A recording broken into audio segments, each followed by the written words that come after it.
Maunlad na Pilipino. Pagtalakay sa iba't ibang pamamaraan sa kaunlaran ng kabuhayan. Maunlad na Pilipino sa 702 DZAS Radyo TV, Agapay ng Sambayanan. Ako po si Janeline Arcelias Intoy, the Chairperson of Pistales Agriculture Cooperative of Hampang, Argao, Cebu.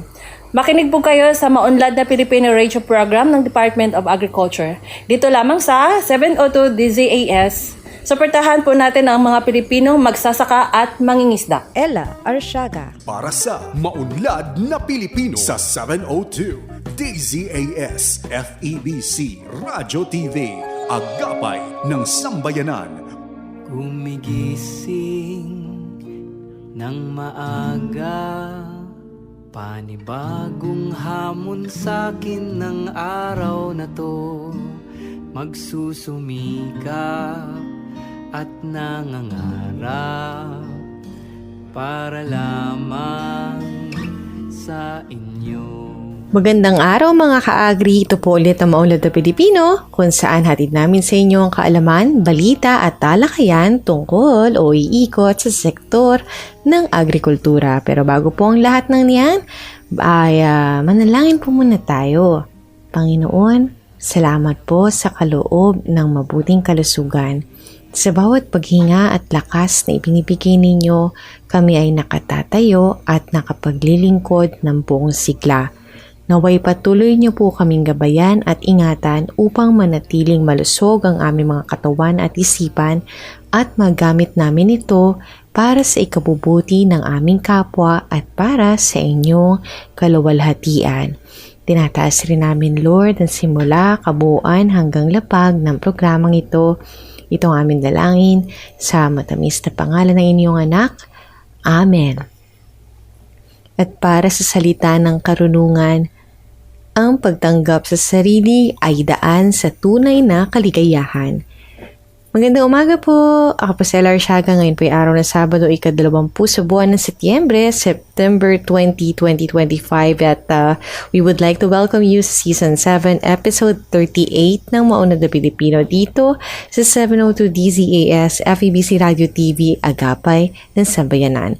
Sa mga kakatunin pa lamang po, accessible po tayo via online streaming. Yan, pakicheck nga po. Kamusta po yung may mga internet dyan sa dzas.febc.ph.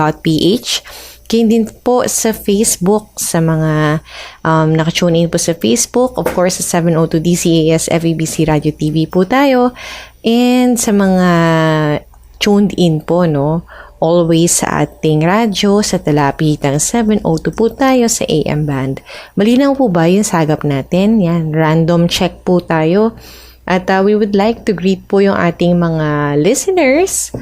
Kayo po ang puso ng ating programa. Thank you so much for being with us.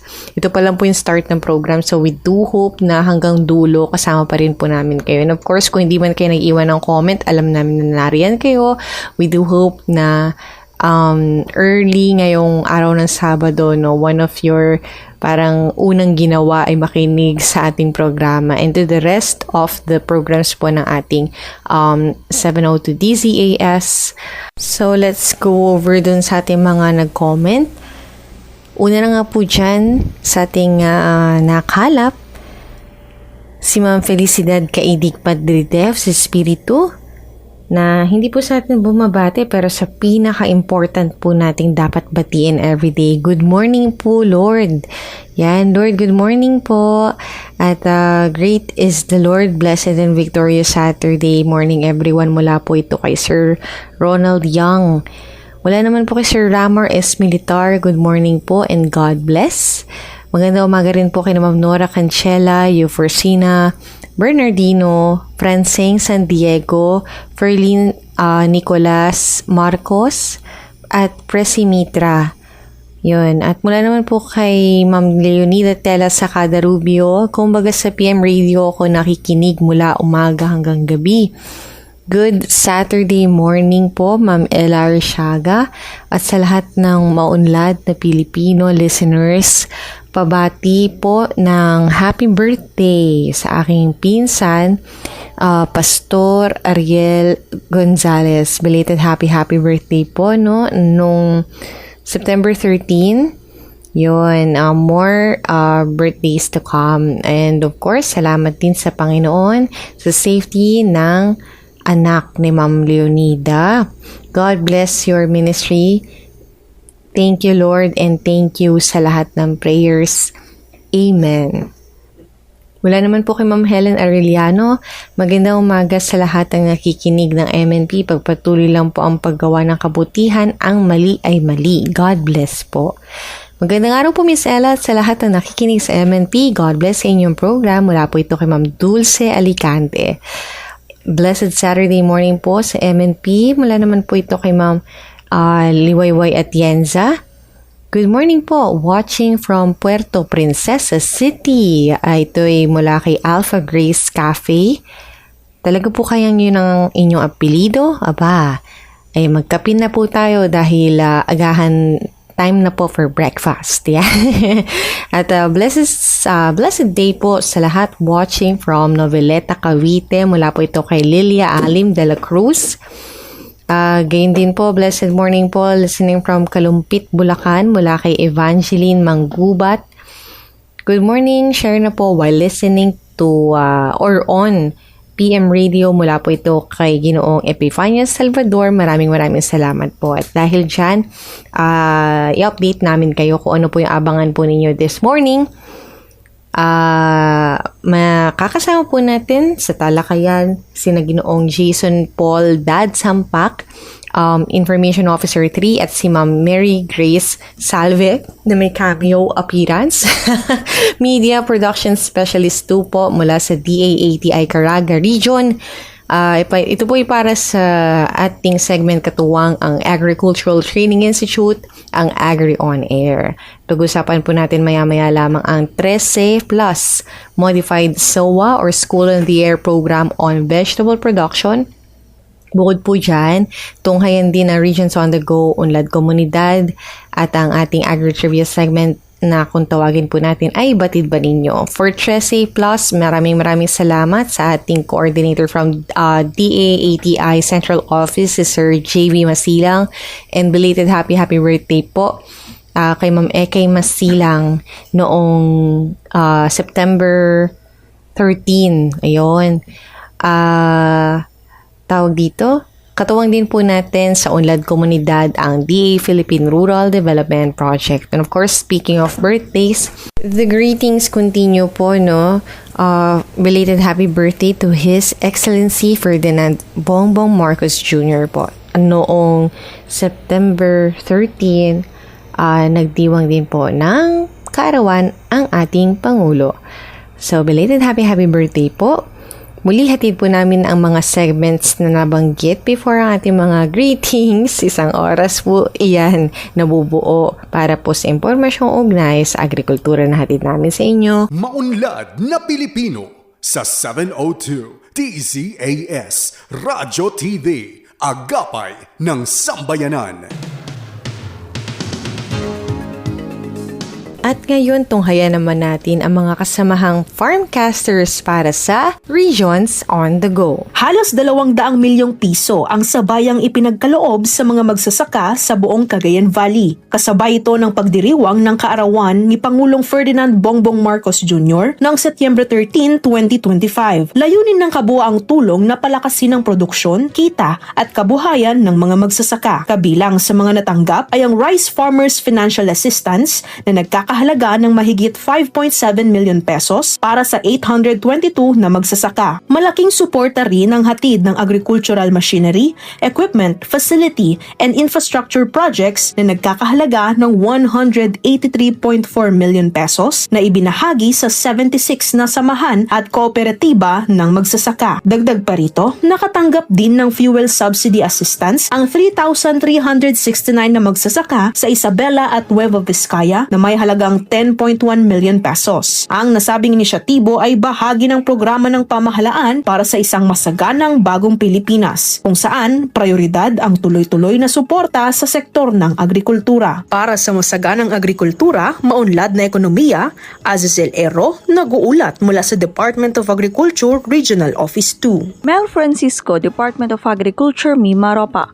Mahigit 3.4 million na halaga ng interbensyon pinagkaloob ng SAAD program sa 11 samahan ng magsasaka sa Romblon. 11 samahan ng mga magsasaka sa lalawigan ng Romblon na nakatanggap ng iba't ibang suportang pangkabuhayan na nagkakahalaga ng mahigit 3.4 million pesos mula sa Special Area for Agricultural Development o SAAD Program Phase 2. Ipinamahagi ang mga interbensyon sa pamamagitan ng serye ng turnover ceremonies na ginanap kamakailan sa pangunguna ng DA SAAD Mimaropa.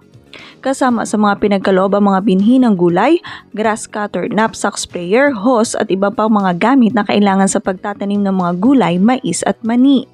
Nagpaabot ng pasasalamat ang mga magsasaka sa suportang patuloy na ibinibigay ng SAAD program sa kanila. Ipinaalala naman ni Engineer Maiden Marie M. Segi, Food Production and Livelihood Unit Lead ng DA SAAD Mimaropa, ang tunay na layunin ng programa na tulungan at palakasin ang kabuhayan ng mga benepisyaryo nito. Sinaksihan ang turnover ng mga kagamitan at input ng mga opisyales ng lokal na pamahalaan at mga kinatawan mula sa pamahalaang panlalawigan ng Romblon.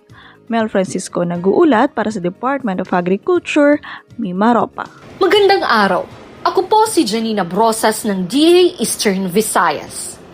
Isa na namang matagumpay na Rice Derby ang nagtapos sa pangunguna ng Department of Agriculture Regional Field Office 8. Sa ginanap na Harvest Festival at Farmers Field Day sa Hinunangan, Southern Leyte, dumagsa ang mga magsasaka mula sa iba't ibang probinsya ng rehiyon kung saan nasaksihan nila ang masaganang produksyon na pinaghirapan ng aabot sa 496 na farmer cooperators matapos ang 4 na buwang training at pag-aalaga sa kanilang sakahan. Aabot sa 31 seed at fertilizer companies kasama ang ilang ahensya ng gobyerno tulad ng Bureau of Soils and Water Management upang mapatunayan ang kahusayan ng kani-kanilang teknolohiya at mga produkto. Kasalukuyang ginaganap ang pag-ani sa 154.56 hektarya na demonstration site sa loob ng 6 na barangay na kinabibilangan ng Barangay Manalog, Patong, Santo Niño 2, Otama at Bugho. Ang nasabing Rice Derby ay isa sa mga hakbang ng kagawaran upang patuloy na maisulong ang kampanya sa food security para sa buong bansa. Muli, ito po si Janina Brosas nag-uulat mula sa DA-RFO8. Nakatanggap ng mahigit 70 milyong halaga ng mga kagamitang pang-agrikultura ang 38 farmers cooperatives and associations mula sa Department of Agriculture sa rehiyon ng Davao bilang bahagi ng pagdiriwang ng ika-78 na kaarawan ni Pangulong Ferdinand Marcos Jr. noong nakaraang Huwebes. Layunin ng inisyatibong ito na mapataas ang produktibidad at mapabuti ang buhay ng mga lokal na magsasaka.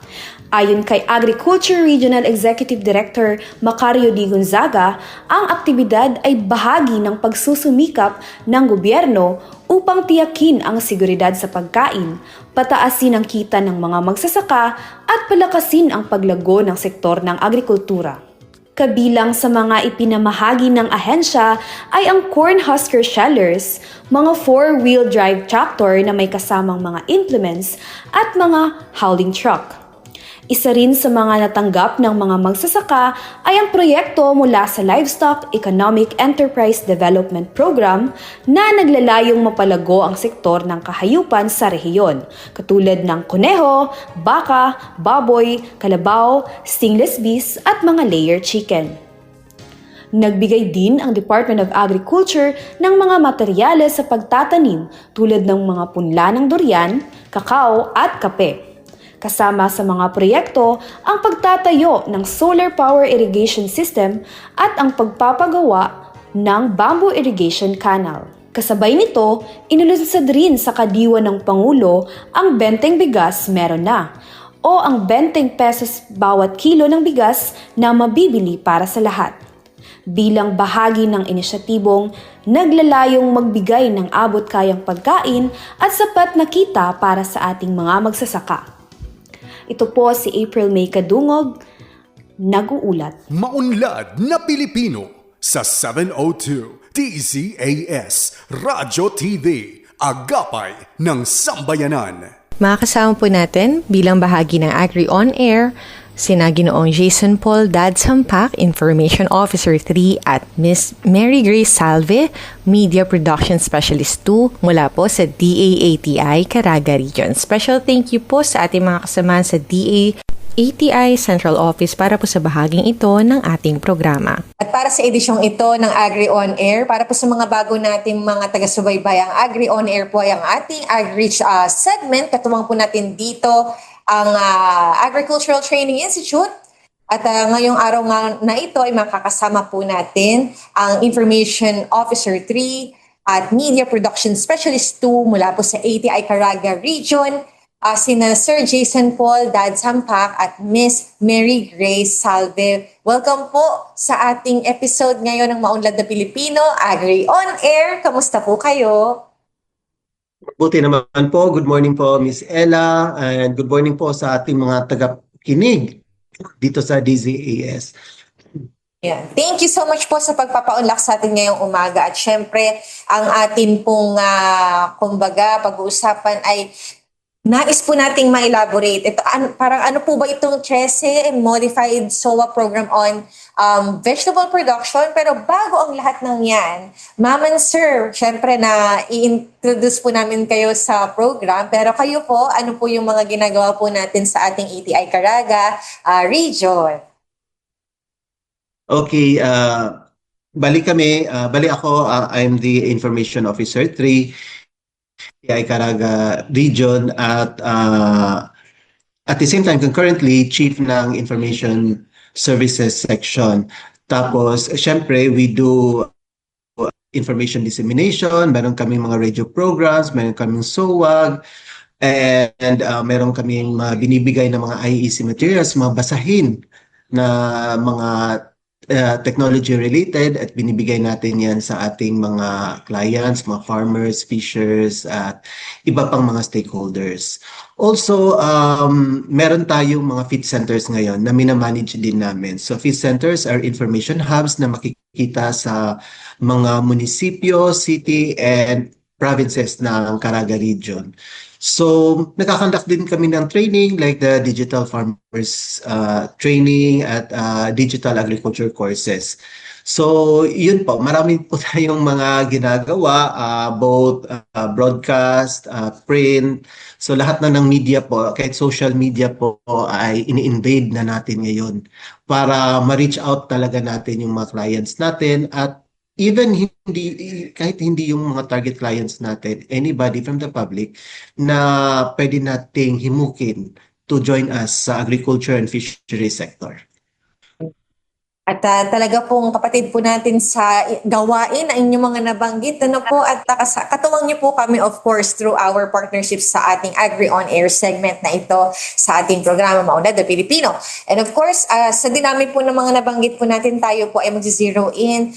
Ano po ba itong, ano po kasi namin, sa impormasyong nakalap, para din po sa benepisyo ng mga nakikinig po natin, yung medyo mabilisan kong nabanggit kanina, yung 13 kasi parang meron siyang stylized, sir, baka meron tong meaning, yung tracing niya, yung tray is yung parang naka sentence case lang siya. Then yung SE, naka-cap siya. So may ibig sabihin po ba yun? Ang kabuuan po na yung 13, tama po ba yung basa ko pati? Modified SOA Program on Vegetable Production. Ito daw po ay pagsasanay. Ano po bang klaseng pagsasanay ito? Yes po, Miss Ella. Medyo mahaba-haba po yung explanation. But before that po, gusto ko pong ipakilala ang kasama ko dito, si Ma'am Mary Grace Salve. Siya po ay Media Production Specialist 2. At the same time, siya po ang Regional School on the Air Program Coordinator po namin. She would also help us explain about the School on the Air program at about this 13. Pero first of all, i-explain ko po itong School on the Air program kasi baka yung mga tagapakinig natin hindi pa nila alam kung ano itong SOA School on the Air program. Ang SOA po ay isa pong programang pang-edukasyon na gamit ang radyo bilang pangunahing plataforma sa pagtuturo po. Ito po ay isang uri ng distance learning kasi wala sa loob ng classroom or training hall yung ating mga participants. Pwede silang nasa kwarto lang, sa bahay, sa farm, o kahit saan po sila, pwede silang makinig dito kasi distance learning po ito. Ang SOA po hindi po bago. Hindi po kami sa ATI ang nag-launch nito, unang nag-launch nito. This was actually launched in 1967 by the UPLB. At ang una pong programa nila that time was on dairy farming. And then in the 70s po, medyo merong malawakang pagpapatupad ng School on the Air sa kasagsagan ng Masagana 99 program naman. So, kung bibilangin mo, it has already been almost 6 decades na po ang School on the Air program. Kaya kami dito sa ATI Caraga, naisip-isip namin, I think there is a need for us to modify the School on the Air to keep up with the call of times kasi marami ng pagbabago po ngayon. Meron na tayong information and communication technologies, nasa na tayo nga, digital world na tayo. So gusto naming medyo i-modify ang School on the Air program. We want to hybridize it. Kung may hybrid rice, hybrid corn, gusto naming may hybrid SOA din. Kaya dito po namin na-conceptualize ang 13 po. 13 po means technology integrated, radio, e-learning, and social media education. Kaya ang letter E po ay maliit kasi yun po yung namin dito sa ATI, electronic learning. So, kaya 13 plus. So, yun. So, ang 13 plus po is a multi-platform na program. So, hindi lang po radio ang ginagamit dito. So, makinig ang ating mga participants via social media, via our Facebook page kasi naka-cross-post po ang programa natin sa Facebook page ng ATI, ng partner FM station namin, even sa school, partner school namin naka-cross-post din. So, yung ating mga participants, pwede talagang kung miss nila ang radio program, na scheduled 2 to 3 p.m. every Saturday and Sunday, kung meron silang lakad doon, pwede makinig sila through Facebook kasi pwede namang i-replay yon pag may time na sila. So yun yung convenience doon. So we also require them to take up our e-learning courses na libre po. So these courses are online courses on urban gardening, which is related to the vegetable production kasi ang 13 is vegetable production nakafocus ngayon. So, kailangan nilang kumuha ng urban gardening na e-learning course, cacao, soybean, and banana courses. Bali, lima yon lahat. So, requirement yon. So, hindi po sila makapasa pag hindi po na meet nila yung mga requirements natin sa 13. So yun po yung kaibahan. So medyo modify po natin ang School on the Air kasi nakita natin na hindi lang enough ang radio as a medium. Kailangan na gagamitin na teknolohiya ngayon. So yun po yung explanation po ng School on the Air at saka yung 13 plus. At may magtatanong po, bakit po may plus? Bakit ba dapat 13 lang eh? May plus po kasi meron po kaming required na hands-on application. So hindi lang po auditory ito lahat po at visual. Kailangan meron talagang hands-on na application ng natutunan nila. So we require them to come up with a vegetable garden. Hindi po sa bahay nila, kundi sa school nila. And it's going to be a parang group project. And it's a requirement before you graduate or you complete the 13 Plus program. Magbabalik po ang ating usapan tungkol sa 13 Plus makalipas ang ilang sandali. Ella Arshaga. Para sa maunlad na Pilipino sa 702 DZAS FEBC Radyo TV, Agapay ng Sambayanan. Ayan, at nandito na po tayo ulit sa Maunlad na Pilipino. Ang ating pong diskusyon ay umiikot sa tinatawag na 13 Plus Modified School on the Air program po ito on vegetable production. Kasama pa rin po natin ang ating mga kapwa kawani po sa DAATI Caraga Region, sina Sir Jason at Ma'am Mary Grace. At yun nga po, no, sa mga nabanggit po natin, yung sino po ba yung sila na ito? Yung, kumbaga sa mga bago nga po sa pandinig, sino po yung mga participants natin dito? Kasi may isa din pong kaisipan ano, na yung mga farmers po natin, alam na po nila yung ginagawa nila, pero ba't sila pa din yung ma-attend ng ano natin? Pero ano po ba yung ano natin? Kasi usually din naman po ay sila pa din yung ini-enhance natin sa programs natin ganito. Okay. Sa 13 natin ngayon, we have targeted 500 participants, pero 500 plus po yung nagpa-enroll. And we focus sa agriculture students ng Caraga State University, and also the Los Angeles National High School senior high school students. So participants natin nakapag-enroll na po sila earlier this last month po. So alam na po natin kung yung list, may list of names na po tayo ng participants. Baka magtanong yung iba, bakit po kayo nakapofocus ATI sa youth ngayon? Dati-rate yung SOA ninyo, mga farmers na nasa 50 years old, 60 years old. We even had 78 years old na participants sa School on the Air. Okay, so ang pinaghuhugutan po namin dito, Miss El, yung dating, there was a study before that shows na ang average age ng ating mga farmers is around 57 or 58 years old. So it means na nasa nasa retirement age na sila. So by the time they retire, sino po yung papalit sa kanila? Siyempre yung youth.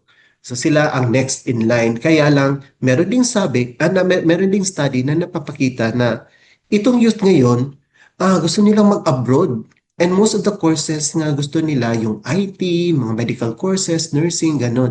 Kumukonti daw yung kumukuha ng agriculture courses. Kaya nga, dito sa ATI, marami kaming programs na ginagawa para talaga ma-entice ang ating youth.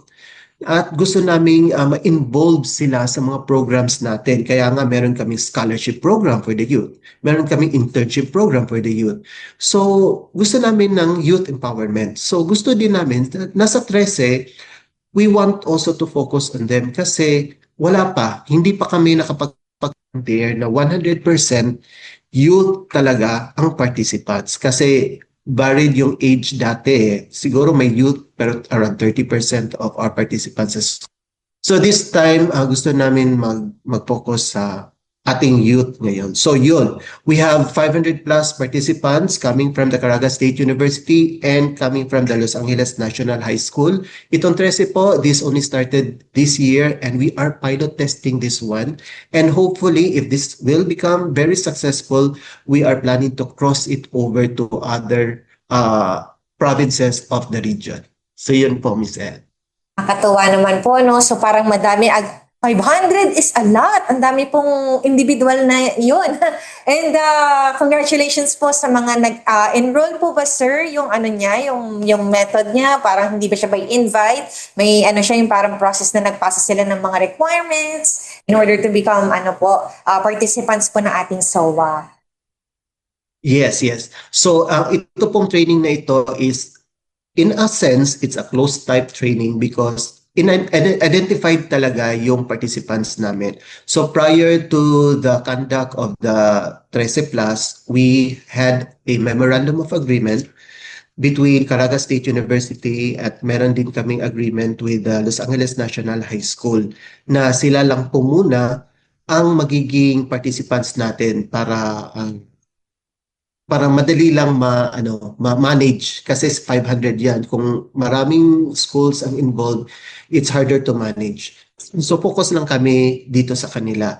And then during August, kasi enrollment din yon ng Caraga State University, doon din kami nag-conduct ng enrollment. So yes, meron talagang enrollment. So dapat merong list of names ng students na participant dito sa 13 Plus. And ang mag-identify nun yung mga instructors ng Caraga State University at yung mga teachers natin, senior high school teachers ng Los Angeles National High School. Part po yan ng arrangement po namin. Nakakatuwa dahil ito ay talagang intentional. Hindi yung masasabi mo yung nag-walk-in lang doon para sumali dun sa MOA, sa mga ano natin, sa mga modules na i-undergo ng mga students natin. And of course, nabanggit natin na ang ating SOA ay matagal na. 6 decades nga po sa nababanggit na natin earlier.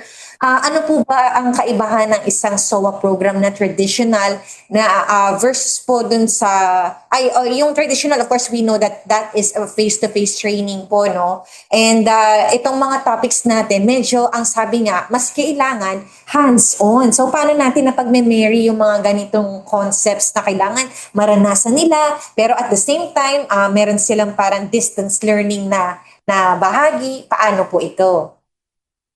Yes, also ang kaibahan po nitong pagsasanay na ito is blended po ang learning. Meron tayo tinatawag na synchronous learning, meron din tayong asynchronous learning and hands-on learning. Sa synchronous learning po, live po talaga yung speaker natin. Nasa studio siya, tapos nakikinig yung mga participants natin sa kanilang mga bahay. Okay, and then they can interact. Pwedeng mag-chat sila kasi may live chat doon, pwede silang magtanong at pwede din silang sagutin in real time. Pero meron din tayong mga asynchronous na mga episodes wherein the resource person recorded lang yung yung mga lectures niya. So meron din ganon, and of course meron din tayong hands-on na during class hours, merong particular time na ibibigay sa kanila wherein they can visit their vegetable gardens. Actually, meron na talagang mga vegetable gardens ang ating mga schools. Kaya lang, minimarry lang natin yan ngayon sa ating 13. Mas na-enhance tuloy yung garden projects nila. Because during the enrollment, we gave them a starter kit. All participants are given a starter kit. So ito yung mga garden kits. These are garden tools na magagamit nila in the establishment of their vegetable gardens. So yun. So while listening during Saturdays and Sundays, they will also be given a time during school hours to visit their vegetable gardens sa school nila. Yon, at napakaganda nga po, no? Blended. At yung, ano pong tipo po yung, pwede po bang, kunwari po, ako po, no, sasalang lang po ako bilang facilitator, pwede po ba yun? O dapat isang accredited din po yung ating mga magsisilbi na resource person? Yes, yung mga resource person po natin, nag-meeting po kami, and then most of the resource persons had been our resource persons in the past sa mga face-to-face trainings namin. And of course, yung credibility nila, talagang subok na po talaga kasi nakikita naman yan sa mga evaluations namin. So, ang mga resource persons namin are really practitioners. So, merong like si Sir John Weaven, he is Gawad Saka winner. And then he's also a practitioner. May sarili siyang lettuce na garden. So, and also he's a 4-H coordinator. So, swak na swak talaga siya as our resource person. At the same time, he is also an anchor person. Gusto ko lang nakalimutan ko kanina sabihin na another thing dito sa Tresen natin is that this is a graded learning. So, meron po tayong quizzes, meron tayong exams aside sa mga requirements. So dapat ipapasa po yon ng students. So at the same time, kung ano yung performance niya dito sa 13 will also affect his performance sa subject nila sa agriculture. So example, I'm an agriculture student sa Caraga State University, and now I am enrolled in Crop Science 101. For example, Crop Science 101. Tapos, lahat ng Crop Science 101 students are also required to take up 13. So, kung ano yung magiging performance or grade ko or score ko sa 13, maapektuhan po, talagang hahatakin din po yung magiging final grade ko sa Craft Science 101. Kaya po, Miss Ella, talagang the students are really very motivated to take this stress very seriously kasi alam mo, part din ito ng grade nila sa school. So, yun yung kagandahan talaga nito. In fact, one mother sent us a picture of his son na talagang tutok na tuktok sa laptop kasi nakikinig siya sa 13. So, ganun ka ganda ang 13 ngayon. We haven't done this before kasi walang ganito yung school on the air namin in the past. So, ngayon lang talaga and positive kami at we are very glad na maganda yung nagiging result. Ayun. At dahil nga po siya, nababanggit po natin, no? Kasi aside sa SOA natin na patuloy na ini-implement po ng Agricultural Training Institute, alam niyo din po ba sa mga listeners po natin, meron po tayong mga tinatawag na e-learning courses. Meron din po bang kaugnayan, sir, yung ating e-learning courses sa ating conduct ng ating SOA? Yes, it's one of the components sa 13 plus because they are required to take at least 5 courses. Meron na tayong around maybe around 40 or 50 courses na available dyan. And these are for free, ha? These are for free and they can access it by typing https://elearn.e-extension.gov.ph. So marami pong mga online courses doon na pwede nilang i-take up. At certificate courses po yun lahat. And then dito sa 13, yun nga, yung 5 courses, yung urban gardening, cacao, and then soybean, and tapos may mga banana pa, banana 1 and banana 2 maybe. 5 po yun lahat na kailangan po na ipapasa po nila ito kasi merong mga end of module quizzes dito na 60% yung passing score. So dapat talagang ipasa nila po iyon kasi maapektuhan po talaga yung overall performance nila sa subject nila because of this kaya they are very much motivated po. Sir, dito po sa mga kagaya po sa e-learning po, dinevelop po yung mga kurso dito, ay meron din tayong mga katuwang na ahensya. Pagdating po sa 13, ano-ano po yung mga ahensya and of course mga radio stations po na katuwang natin dito? Okay, right now, meron tayong, of course, we are in partnership with DXMK Magic FM. Ito po yung official station, radio station ng School on the Air 13 natin. And then, of course, the local government unit of Butuan City because most of our resource persons are coming from the LGU of Butuan. And of course, the 2 schools, the Caraga State University and the Los Angeles National High School po na meron po tayong agreement with them regarding the 13 na program po. At syempre, dito po sa graded natin na hindi pala yung parang pupunta ka lang. Ito yung talagang seryosong kurso na makikredit sa resume ng mga kabataan natin. Gaano po kahaba yung ating pagsasanay na pagdadaanan nila hanggang sila ay tanghaling mga graduates ng ating SOA? Okay, for the School on the Air program 13, we started late. We started August and we want to finish it October in time for the celebration of the Agriculture Extension Month. So it will only run for 2 months actually, and yung lectures will be twice a week lang, 1 hour for Saturday, 2 to 3 p.m. and another 1 hour for Sunday, 2 to 3 p.m. So this will run for 8 weeks. 16 sessions and 8 weeks or around 2 months po siya. It will run for 2 months. So ito yung kaibahan ng face-to-face po natin because here in ATI, usually ang face-to-face natin is around 3 days or 5 days, ganon. So this will run for this will run for 2 months. Medyo long siya. Kaya lang tigwa 1 hour, tig to 2 hours lang naman per week. So Ganon ang kaibahan niya. So this is a distance learning. It means that mas convenient ito.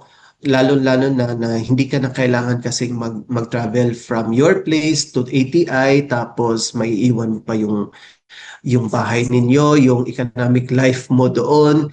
So, hindi po siya ganon kasi distance learning po siya at saka anytime at saka any place po ay yung 13 plus natin. Ayan. Actually, gusto ko rin marinig nga naman si Ma'am Mary Grace. Baka naman pwede nating ma-share. Ma'am, saan po ba natin mapapakinggan o mapapanood po yung ating mga... pwede rin po ba siyang i-access ng mga... Kunwari, di ba po na-up na po yung program? Public po. Anyone po na pwedeng mag-access nito ulit sometime after nito mag-air? Yes po, ma'am. Good morning po sa lahat na nakikinig. Sabi nga po ni Sir Jason kanina, our 13 Plus, mapapakinggan po ito over Magic FM 97.5 at saka cross-posted po ito sa ating ATI FB page, ang ATI Caraga Region. Kasama na din po yung station, yung Magic FM. At saka po, isa rin po na practice na ginagawa ng mga coordinators po. Lahat po ng mga recorded na session, sinesend din po namin doon sa group chat nila. Kasi po yung kagaya ng Los Angeles National High School, parang may may special practice sila, may good practice sila na talagang sinasama nila, ma'am, yung discussion doon sa klase nila mismo sa school. Kasi parang reality check na pag Saturday and Sunday, yung mga bata talaga kapag ka high school, di mo naman maaasahan na tutok doon sa talagang yung iba, no, yung iba. So ang ginagawa nila, ni-reinforce nila yung learning doon sa mismong klase nila. Kaya pinapakinggan yung recording, tapos at the same time kung may mga quizzes, talagang ginagawa din nila parang yun mismo sa school na nag-administer din yung teachers ng high school. Kaya ini-ensure talaga ng 13 Plus, ma'am, na parang hindi nila ma-miss out yung opportunity, yung lessons, kasi hindi naman lang natin ginagawa ito para lang makapagtanda, kundi to ensure na talagang may learning po doon sa mga estudyante. Kasi sabi nga ni Sir Jason, may kaakibat ito na hands-on, no? Yung application of the knowledge na mag-gain nila from out of the program. Yun po, ma'am. Ayun. And with that, since meron tayong mga siguro, maaabangan natin yung balita ng pag-graduate in line nga po sa ating Agri-Extension Extensionist Month. At dahil po dito, meron po ba tayong mga nakalatag o mga nakalinya po pong programa? Talo naman po tayo sa ating activities sa ATI Caraga Region. Siyempre, alam natin na hindi lamang si SOA po yung ating ginagawa. Yes, Miss Ella. Actually, for 2025, we have around 130 trainings po. So kung i-average mo po yun, we have an average of 2 to 3 trainings per week po. And currently, right now, for this week, medyo busy po kami kasi 5 po yung trainings namin na ginagawa ngayon. We have an ongoing cacao training dito sa center namin. At the same time, in other provinces, meron din kaming ginagawang climate smart agriculture na training and also coconut-related training, the coconut products and byproducts, and the coconut chicken production po. So 5 po yung ongoing na training namin ngayon. But in the previous months po, we already conducted a gap on rice na training. 4 batches po yun. Tapos still under rice, meron din kaming ginawang rice pest and diseases management na 3 batches. For livestock po, kasi uso ngayon yung ASF, mga sakit-sakit sa mga livestock natin. So meron po kaming training on disease surveillance. And then, ito talagang Coconut Farmers and Industry Development Plan, CFIDP, ito talaga yung malaki-laki din yung pondo niya. So marami din po kaming nakonduct na training dito. From February to August, we already conducted 21 coconut-related trainings. And for the month, September, October, November, we will be conducting 22 trainings na naman. So all in all, 43 trainings po yun lahat-lahat. So ganun po kami ka-busy. So mga at least 130 trainings for 2025 po. Ayun. At palapit na nga tayo sa fourth quarter natin. So mukhang positive naman po tayo na ma-achieve natin ang mga numbers na nabanggit. And with that, with our limited time left para po sa ating panayam ngayong napakasarap na kwentuhan ngayong araw na ito. Together with po sa inyo ni Miss Mary, Sir Jason, baka meron po kayong nais-iwang mensahe along with your social media po kung saan pwedeng tunghayan ng ating listeners ang activities ng ATI Caraga Region. Yes, sa ngalan po ng OIC Center Director Ma'am Noemi Beth Macario at ang mga kasama kong kawani dito sa ATI Caraga. Kami po ay taos puso napapasalamat sa inyo po na napaunlakan niyo po kami ng oras at panahon para may lahat naman namin yung mga programa namin dito sa ATI Caraga. And of course, sa atin pong mga kababayan dito sa Caraga Region na nakikinig, yes po, gusto po namin na sana po you will continue to support us, especially farmers, LGUs, yung partners namin. At kung gusto po ninyong update po sa aming mga trainings, upcoming trainings, mga activities po namin, you can visit our Facebook page, ATI Caraga Region, at pwede pong i-like ninyo at i-follow po kami para po ma-update po din kayo sa mga latest ganaps namin. May mga special announcements po kami. Pwede about scholarship, about career, about internship. Pwede po kayong ma-update doon at pwede po kayong magbigay ng mga mensahe, yung inyong mga saloobin or mga katanungan po via our Facebook page. Pwede po kami i-contact din po sa mobile number 0945 329-6484 at saka sa email po namin ati.caraga@ati.da.gov.ph. Meron po kaming website, Miss L, ATI Caraga Region, at nasa Instagram din po kami, ATI RTC13 po.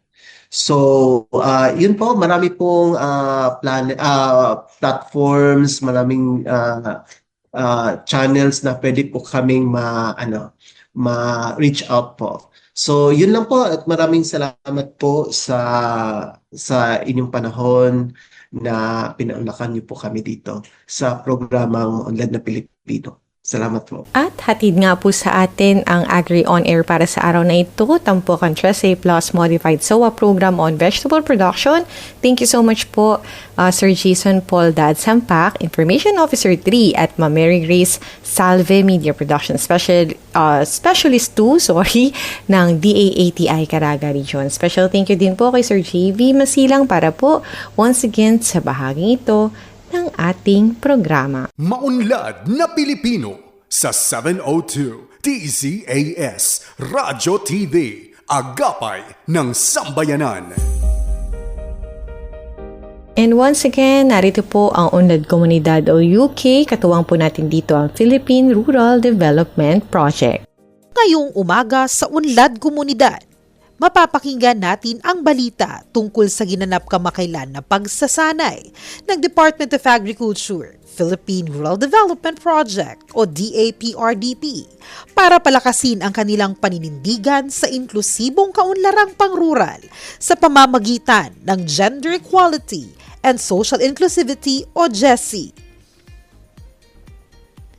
Noong 9 hanggang 12 ng Setyembre, 4 na buong araw na pagtitipon ang isinagawa ng DAPRDP sa Calamba, Laguna. Layunin ng pagsasanay na ito na ihanda at palakasin ang kaalaman ng mga kawani mula sa iba't ibang antas ng opisina, sa national, clusters hanggang regional offices upang maisama ang gender and development ugad sa lahat ng aspeto sa kanilang operasyon. Sa pagsasanay na ito, tinalakay ang mahalagang paksa na may kinalaman sa pagkakapantay-pantay ng kasarian at pagkilala sa karapatan ng bawat sektor. Pinag-usapan ang mga batayang konsepto ng GAD, ang kahalagahan ng gender equality and social inclusivity, at pati na rin ang usaping sexual orientation, gender identity and expression, at sexual characteristics o mas kilala bilang SOGI-SC. Hindi lamang teorya ang natutunan ng mga kalahok. Bilang bahagi ng kanilang aktibidad, nagsagawa sila ng gender analysis sa isang case study. Dito, natutunan nilang tukuyin kung ano-anong grupo ang direktong naapektuhan ng mga proyekto, ano ang kani-kanilang tungkulin at pangangailangan, at kung paano nahahati ang access sa mga oportunidad sa pagitan ng kalalakihan at kababaihan. Sa pamamagitan nito, mas naging malinaw kung paano maaring mas maging makatarungan at inklusibo ang mga proyekto ng DAPRDP. Bukod dito, inaral din ng mga kalahok ang Harmonized Gender and Development Guidelines o HGDG. Ito ay gabay na ginagamit ng pamahalaan upang masiguro na ang bawat programa o proyekto ay nakatuon sa pagtataguyod ng pagkakapantay-pantay ng kasarian at kapangyarihan ng kababaihan. Gamit ang GAD checklist para sa mga proyektong pang-agrikultura at reformang pansakahan, kanilang sinuri kung gaano kalaki ang pagiging gender responsive ng kanilang opisina. Ang resulta mula sa checklist na ito ay magsisilbing batayan sa gagawing GAD planning at budgeting ng Department of Agriculture. Ayon kay Assistant Secretary for Operations at DAPRDP National Project Director Unicoles Manalo, hindi may tuturing na ganap na kaunlaran kung may mga sektor ng lipunan ang naiiwan. Partikular na tinukoy niya ang kababaihan, mga katutubong pamayanan, persons with disability, mga senior citizens, kabataan, at maging ang mga bata. Hinihikayat niya ang lahat na makiisa at magbigay ng buong suporta sa programang GAD at ng DAPRDP Scale Up. Aniya, lagpas pa sa mga infrastruktura at suporta sa kabuhayan na ating inahatid. Tangan din natin ang responsibilidad na gibain ang mga lumang hadlang, lumikha ng mga pagkakataon kung saan ito ay higit na kailangan at buksan ang mga posibilidad para sa mga matagal nang ipinagkait ng pagkakataon. Nagpahayag din ng kanyang buong suporta si Jessie Program Director at Gender and Development Focal Point System Head Anray Rivera. Ayon sa kanya, ang mas malalim na integrasyon ng gender and development sa loob ng kagawaran ay tiyak na magbubunga ng mas makabuluhan at positibong pagbabago sa sektor ng agrikultura. Pinangunahan ang mga talakayan ng mga eksperto sa larangan si Ms. Syke May Asensio, National Gender Equality and Social Inclusion Specialist ng Food and Agriculture Organization of the United Nations.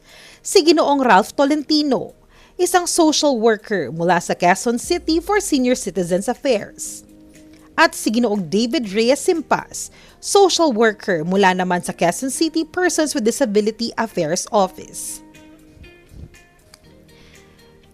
Sa pamamagitan ng kanilang mga presentasyon, mas lalong naunawaan ng mga kalahok ang kahalagahan ng inklusibong kaunlaran. Isang kaunlarang hindi lamang nakatuon sa infrastruktura at ekonomiya, kundi pati na rin sa pagbibigay ng pantay na pagkakataon at pagkilala sa karapatan ng lahat, anuman ang kasarian, edad o kalagayan sa buhay. Para sa iba pang balita tungkol sa panibagong DAPRDP Scale Up, patuloy na makinig tuwing Sabado ng umaga dito sa Unlad Komunidad, ang programa sa radyo ng Department of Agriculture Philippine Rural Development Project. Enabling communities, expanding opportunities. At abangan pa ang mga inihandang bahagi ng DAPRDP, tutok lamang dito sa Unlad Komunidad, dito pa rin sa Maunlad na Pilipino, 702 DZAS. Ella Arsiaga. Para sa Maunlad na Pilipino sa 702 DZAS FEBC Radio TV, Agapay ng Sambayanan. At tungkol po sa sustainable use of marine biodiversity ang tampok po natin para sa segment na ito, hatid sa atin ni Binibining Ira Cruz. Magandang Sabado mga kaagapay at mga kaagri. Ang ating agri-trivia segment ngayon ay tungkol sa isang kasunduang pandaigdig para proteksyonan ang yamang dagat ng Pilipinas at ng mundo. Alam nyo ba na may isang mahalagang pandaigdigang kasunduan para sa karagatan na tinatawag na Agreement on the Conservation and Sustainable Use of Marine Biological Diversity of Areas Beyond National Jurisdiction? Layunin nitong protektahan at gamitin ng wasto ang yamang dagat sa mga lugar na hindi saklaw ng alinmang bansa gaya ng tinatawag na high seas. Noong nakaraang taon, nilagdaan ito ni Pangulong Ferdinand Marcos Jr. ngunit kailangan pa ang pagsang-ayon ng Senado bago tuluyang mapagtibay. Ayon kay Agriculture Secretary Francisco P. Chu Laurel Jr., napakahalaga ng kasunduang ito dahil ipinapakita nito ang matibay na paninindigan ng Pilipinas sa ilalim ng United Nations Convention on the Law of the Sea o UNCLOS upang pangalagaan ang ating yamang dagat at tiyakin ang patas na pakinabang mula sa mga ito. Kapag naaprubahan, makakasali na ang Pilipinas sa unang pagpupulong ng mga bansang kasapi kung saan tatalakayin ang mga patakaran para sa pangangalaga ng karagatan. Sa ngayon, 55 bansa na ang nakapagtibay ng kasunduan at 60 ang kinakailangan para tuluyan itong maging epektibo. Para sa Pilipinas, napakahalaga nito, hindi lang para sa pandaigdigang usapin, kundi lalo na para sa ating mga baybaying komunidad, mga mangingisda, at para mapanatiling masagana ang ating yamang dagat. Muli, ito po si Ira Cruz at iyan ang ating Agri-Trivia segment, ang Batid Ba Ninyo? Maunlad na Pilipino sa 702 DZAS Radyo TV, Agapay ng Sambayanan. Muli kami po ay nagpapasalamat sa oportunidad na kayo ay aming mapaglingkuran. Ang Maunlad na Pilipino ay programang pangradyo hatid po sa inyo ng Department of Agriculture, Agriculture and Fisheries Information Division. At para sa pagkain kaisipan, mula sa aklat ni Marcos, Kabanata 10, Talata 35. Lumapit kay Jesus sa mga anak ni Zebedeo na sina Santiago at Juan. Sinabi nila, Guro, may hihilingin po kami sana sa inyo. Mula po sa Department of Agriculture, inyo pong napakinggan ang edisyong ito na Maunlad na Pilipino dito sa 702 DZAS FEBC Radio TV, Agapay ng Sambayanan. Ito ay may himpilan sa Ortigas Center, Pasig City at kasabi po sa kapisaran mga broadcaster ng Pilipinas. Thank you so much po sa aming DZAS family. Once again, always po sa assist sa amin na maghatid sa inyo ng ating mga episode. Ayan, and of course sa inyong mga listeners, thank you so much po sa mga nag-umpisa ng program na ito hanggang sa natapos po. Let us know what you think. Pwede po kayo mag-iwan ng comments sa Facebook page po ng Maunlad na Pilipino, facebook.com/Maunlad na Pilipino. Pwede rin po kayo mag-suggest ng, topics or message. Pwede rin, comments, suggestions, topics na gusto nyo po i-cover namin. Once again, sa afi.mail.da.gov.ph for more official releases po and other resources po na matatagpuan sa ating website. Maaari nyo itong bisitahin sa www.da.gov.ph and sa lahat ng mga SOCMED accounts. Yan, baka po nakaligtaan nyo lang pong i-follow ang ating mga pages. Meron nga po sa Facebook, TikTok and X sa DA Central Philippines po, and for YouTube and X, it's DA Central PH. Magbabalik po kami ulit next Saturday. Hopefully po, kasama pa rin po namin kayo. Ganun pa, lagi naman po yung mga natin, mga commenters po, na thank you so much po dahil lagi po kaming nakakapag-rely sa inyo. Kasama po ang lahat ng katuwang sa pagbuo ng programang ito. Maraming salamat po sa inyong lahat. Of course, ito po ang Maunlad na Pilipino with Ma'am Ira Cruz Hanggang sa muli po magtanim ng pangarap, mag-ani ng tagumpay para sa masaganang bagong Pilipinas. Ako po si Lar Siaga, nagsasabi po at nag-iiwan ng mensaheng enjoy the rest of the weekend! Maunlad na Pilipino sa 702 DZAS Radyo TV, Agapay ng Sambayanan.